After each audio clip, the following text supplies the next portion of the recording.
শেষ পর্যন্ত বিসিবি আমিন ইসলাম বুলবুলের কাছে আইসিসির পরাজয় মেনে নিতে হলো। বিসিবির দেয়া সব সিদ্ধান্ত আইসিসির মেনে নিতে হলো। সামান্য এক মুস্তাফিজ ইস্যুতে আইসিসির এতটা পরিমাণ লস এবং সারা বিশ্ব নড়ে উঠবে কেউ কল্পনাও করে। এই সবকিছু সম্ভব হয়েছে শুধু একমাত্র পাকিস্তানের কারণেই। পাকিস্তান শুরু থেকে শেষ পর্যন্ত বাংলাদেশের পাশে ছিল এবং বাংলাদেশকে সমর্থন করে গিয়েছে। শেষ পর্যন্ত এটাই সম্ভব হয়েছে এই জন্য।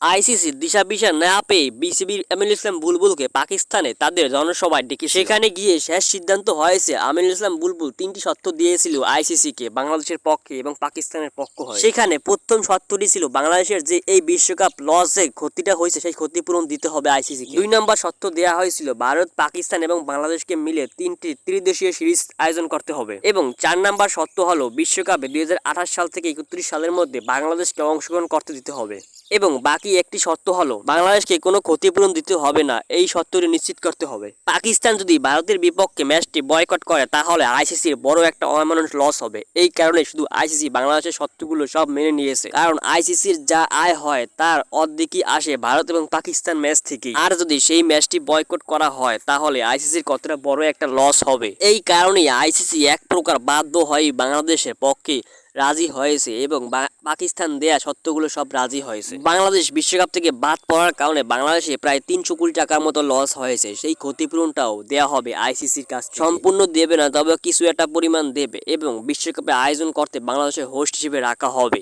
আমিনুল ইসলাম বুলবুলের এই কাজটা আপনার কাছে কেমন মনে হয়েছে, ভালো নাকি খারাপ, কমেন্টে জানিয়ে দিন।